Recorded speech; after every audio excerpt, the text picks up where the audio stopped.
रथातून entry, tray भरून सोन्याचे दागिने, महागडा हॉल. इंदुरीकर महाराजांनी लेकीच्या साखरपुडा पहा. संगमनेरचं वातावरण त्या दिवशी वेगळंच होतं.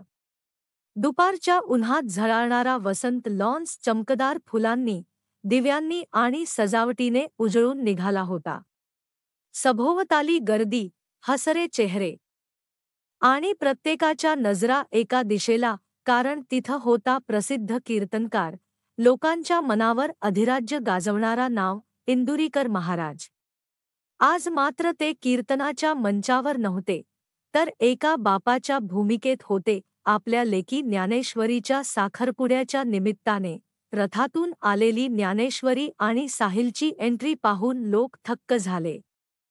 सोन्याच्या झळाळीने सजलेला रथ, मागे वाजतगाजत आणि हातात सोन्याचे दागिने घेऊन नातेवाईक. सोशल मीडियावर काही सेकंदांतच व्हिडिओ व्हायरल झाला. लोकांच्या प्रतिक्रिया मात्र दोन टोकाच्या. एकीकडे वा, महाराजांची लेक, देवदूतासारखा सोहळा म्हणणारे, आणि दुसरीकडे हीच ती साधेपणाची शिकवण म्हणत ट्रोल करणारे. इंदुरीकर महाराजांनी नेहमी आपल्या कीर्तनात सांगितलं आहे, लग्न साधेपणानं करा, दिखावा नको. त्यांचे बोल समाजाने मनावर घेतलेही होते. पण आज चित्र वेगळं होतं. हॉल एसी, सोन्याचे दागदागिने आणि राजेशाही थाटामाटात पार पडलेला साखरपुडा. लोक म्हणू लागले, ज्यांनी साधेपणाचा उपदेश केला त्यांच्याच घरात असा खर्च. पण बाप म्हणजे बापच असतो. लेकीचा साखरपुडा, तिच्या आयुष्यातला तो खास क्षण, त्याला थोडं वेगळं बनवायची इच्छा कोणाला नसते. इंदुरीकर महाराजांनीही कदाचित हाच विचार केला असेल. त्यांच्या चेहऱ्यावर त्या दिवशी भाव होते, समाधानाचे, अभिमानाचे आणि थोडं दडपणाचेही. कारण त्यांना ठाऊक होतं, समाज आता त्यांच्याकडे केवळ कीर्तनकार म्हणून नाही, तर एक आदर्श व्यक्ती म्हणून पाहतो. समारंभात अनेक मान्यवर उपस्थित होते. काँग्रेस नेते बाळासाहेब थोरात यांच्यासह स्थानिक मान्यवरांनी उपस्थित राहून शुभेच्छा दिल्या. मंचावर रंगीत पडदे, फुलांची आरास, सोन्याच्या सजावटीत चमकणारे ट्रे आणि मधोमध ज्ञानेश्वरी साहिलचा जोडा, सगळं काही शाही होतं. सोशल मीडियावर फोटो व्हायरल झाल्यानंतर टीका सुरू झाली. इंदुरीकरांनी आपल्या उपदेशाला हरवून बसले असं म्हणणारे पुढे आले. कीर्तनात गरिबांच्या बाजूने बोलणारे, आज शाही थाटात, अशा ओळी ट्रेंड होऊ लागल्या. काहींनी मात्र वेगळं मत मांडलं. मुलीचं लग्न आहे, साखरपुडा आहे, एकदाच येतो तो दिवस, त्यात आनंद साजरा करणं पाप नाही. या दोन्ही विचारांच्या मधोमध इंदुरीकर महाराज शांत होते.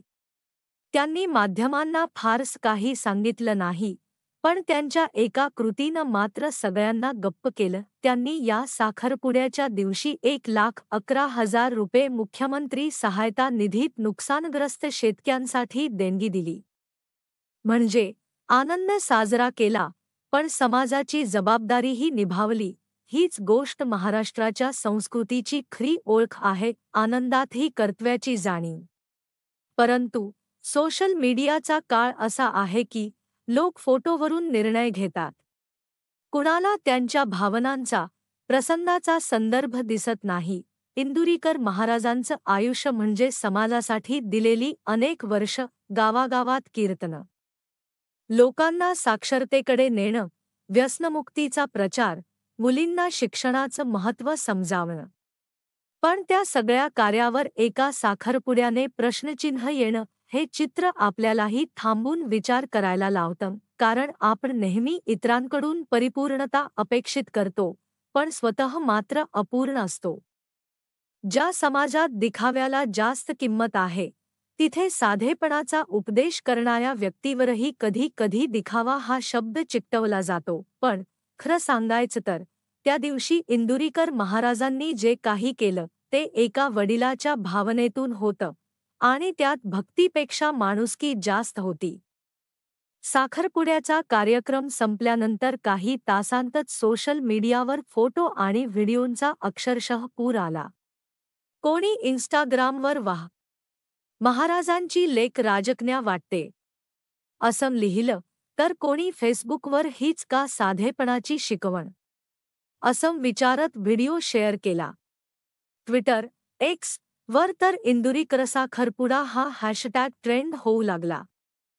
काही नेटिझन्सनी या घटनेकडे सकारात्मक नजरेने पाहिलं. त्यांचं म्हणणं होतं, एक कीर्तनकार समाजासाठी जगतो, पण तोही माणूस आहे, त्यालाही भावना आहेत. मुलीच्या साखरपुड्यात थोडा थाट असणं चुकीचं नाही. पण काहींनी मात्र याला दुटप्पीपणा म्हटलं. कीर्तनात साधेपणाचा उपदेश आणि घरात शाही सोहळा, अशा प्रकारच्या टिप्पण्या ओघाने येऊ लागल्या. इंदुरीकर महाराजांचा आवाज म्हणजे गावोगाव लोकांना जागा करणारा स्वर.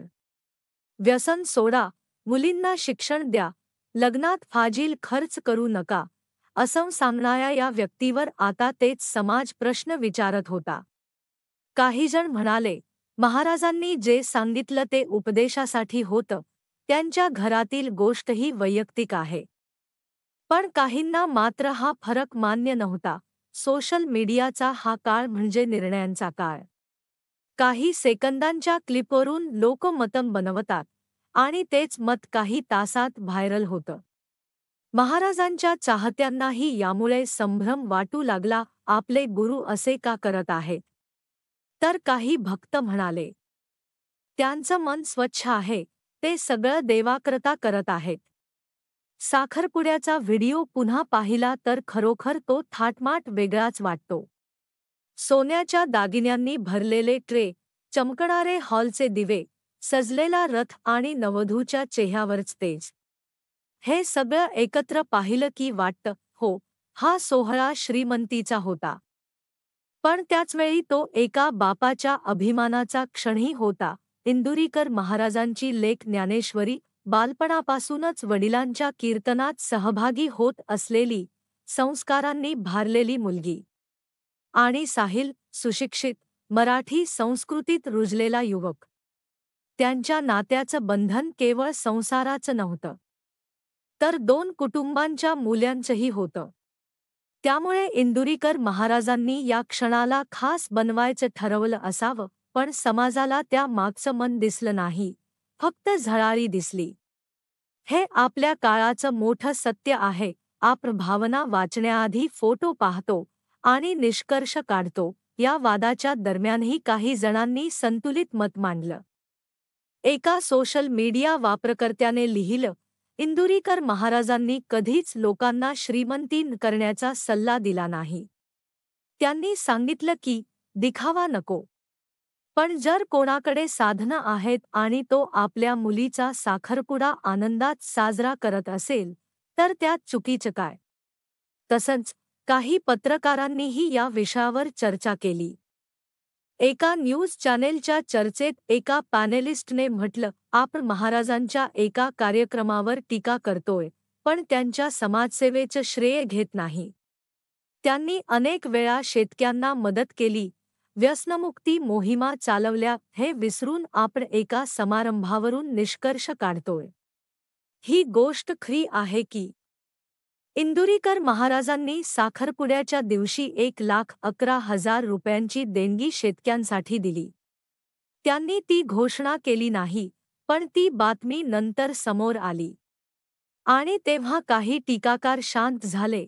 महाराजांच्या कीर्तनात त्यांनी नेहमी एक गोष्ट सांगितली आहे, पैसा असावा, पण तो उपयोगी पडला पाहिजे. आज त्यांच्याच कृतीत ते दिसलं. त्यांनी पैसा दाखवला नाही, तर वापरला. पण सोशल मीडियाच्या जगात शब्दांपेक्षा व्हिडिओ मोठा ठरतो. या घटनेने समाजात पुन्हा एकदा दोन गट तयार झाले. एक गट म्हणत होता, संस्कृती जपा, पण आधुनिकतेला विरोध करू नका.